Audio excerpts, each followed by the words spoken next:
ലോക ചാപ്റ്റർ 1 നമ്മുടെ മലയാള ഇൻഡസ്ട്രിയിൽ മാത്രമല്ല നമ്മുടെ ഇന്ത്യൻ ഫിലിം ഇൻഡസ്ട്രിയിൽ ഫുള്ള് തരംഗം ഉണ്ടാക്കാൻ പോണ ഒരു കിടിലോസ്കി പടം. നമ്മുടെ മലയാള സിനിമയിലെ ഒരു ബെഞ്ച് മാർക്ക് എന്ന് പറയാൻ പറ്റണ ഒരു ഒരു ഒരു ഒരു ഒരു വേറെ ലോകം. ഇതിലെ ഫസ്റ്റ് സീൻ തന്നെയുണ്ട്, കുറച്ച് ബിൽഡിങ്ങും കാര്യങ്ങളൊക്കെ കാണിച്ച ഒരു സീൻ. ആ ഒരു ഫ്രെയിം കാണുമ്പോൾ തന്നെ മനസ്സിലാവും ഇത് ഏത് ലെവൽ ക്വാളിറ്റിയാണ്. ഹോളിവുഡ് ലെവൽ ക്വാളിറ്റി സാധനം. ഇതിൻ്റെ VFX ആയിക്കോട്ടെ, മേക്കിംഗ് ആയിക്കോട്ടെ, അതുപോലെ തന്നെ ആർട്ട് ഡിപ്പാർട്ട്മെന്റ് ആയിക്കോട്ടെ, കളർ ഡിപ്പാർട്ട്മെന്റ് ആയിക്കോട്ടെ, എല്ലാം പെർഫെക്റ്റ് എന്ന് പറയുന്നത്. എൻ്റെ മോനെ എന്ത് രസമാണെന്നറിയാം. നമ്മൾ ആ ലോകത്തേക്ക് ലയിച്ചിരിക്കണ പോലെയാണ് സിനിമ ഉടനീളം നമുക്ക് ഫീൽ ചെയ്യുന്നത്. എടുത്ത് പറയേണ്ട ഒരു സംഭവമാണ് ആ കല്യാണി പ്രിയദർശൻ്റെ ഒരു സ്ക്രീൻ പ്രസൻസ്.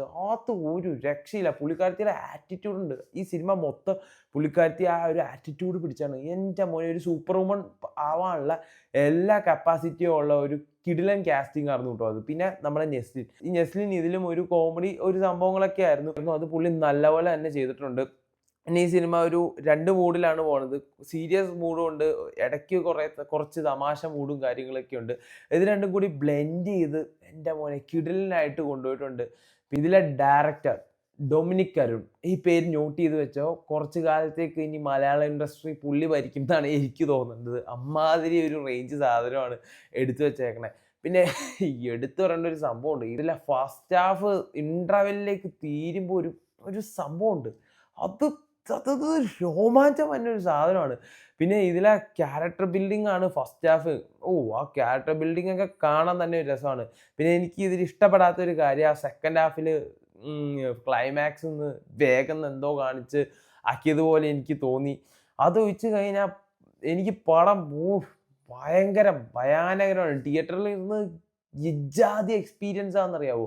പിന്നെ ഇതൊരു ഫ്ലാറ്റ് സ്ക്രീൻ റേഷ്യോ മൂവിയാണ്. അതുകൊണ്ട് നിങ്ങൾ ഫ്ലാറ്റ് സ്ക്രീൻ ഉള്ളിടത്ത് കാണുക. അപ്പോൾ ആ വേൾഡ് അങ്ങനെ അങ്ങോട്ട് വലുതായിട്ട് നിങ്ങൾക്ക് കാണാൻ പറ്റും. പ്രത്യേകിച്ച് PXL സ്ക്രീനിൽ, എപ്പിക് സ്ക്രീനിൽ, അങ്ങനത്തെ സ്ക്രീനിൽ. പിന്നെ ഇത് ഐമാക്സിൽ റിലീസ് ചെയ്യേണ്ട ഒരു മൂവിയായിരുന്നു. ഇത് ഐമാക്സിൽ DMR ആക്കി റിലീസ് ചെയ്ത് കഴിഞ്ഞാണ്ടല്ലോ അമ്മാതിരി കളേഴ്സ്, അമ്മാതിരി ക്വാളിറ്റി എല്ലാം. പിന്നെ അമ്മാതിരി മ്യൂസിക്, നമ്മുടെ ജയ്ക്ക് ബിജോയുടെ ഒക്കെ മ്യൂസിക് അങ്ങോട്ട് ആ സീനിനെ അങ്ങ് എലിവേറ്റ് ചെയ്ത് കളയണ ടൈപ്പ് ഐറ്റംസ് ഒക്കെയാണ് ഈ സിനിമയിലുള്ളത്. പിന്നെ ഈ ഒരു സിനിമയുടെ ബഡ്ജറ്റ് എത്രയാണെന്നും എനിക്ക് കറക്റ്റ് അറിയില്ല. കുറേ പേര് 30 കോടി അങ്ങനെയൊക്കെ പറയുന്നുണ്ട്. പക്ഷേ എനിക്ക് തോന്നുന്നത് ഇതൊരു 100 കോടിയിൽ മുകളിലൊന്നും ബഡ്ജറ്റ് പോയിട്ടുണ്ടാവില്ല എന്നാണ്.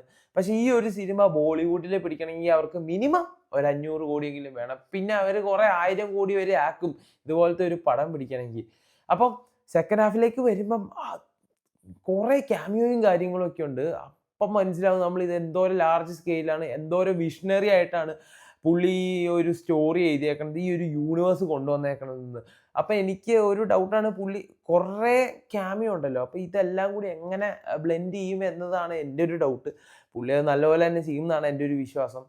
പിന്നെ ഇതിൽ നമ്മുടെ അവഞ്ചേഴ്സിൽ ഉള്ള പോലെ തന്നെ പോസ്റ്റ് ക്രെഡിറ്റ് സീൻസും കാര്യങ്ങളൊക്കെ ഉണ്ട്. എൻ്റെ മോനെ, ഈ ഒരു ലോക യൂണിവേഴ്സ് സെറ്റായി കഴിഞ്ഞാൽ നമുക്കും കിട്ടും മാർവൽ പോലത്തെ അമ്മാതിരി ലെവൽ ഒരു യൂണിവേഴ്സ് സാധനം. നമ്മുടെ ബോളിവുഡിന് അത് കിട്ടും.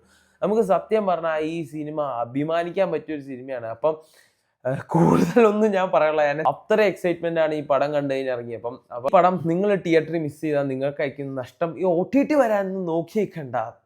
നിങ്ങൾ തിയേറ്ററിൽ പോവുക, ടിക്കറ്റ് എടുക്കുക, ആസ്വദിക്കുക, നമ്മുടെ ആ തിയേറ്റർ എക്സ്പീരിയൻസ് ആസ്വദിക്കുക. അതൊരു പാക്ഡ് തിയേറ്ററിലാണ്. എൻ്റെ മോനെ വേറെ ലെവൽ എക്സ്പീരിയൻസ് ആണ്.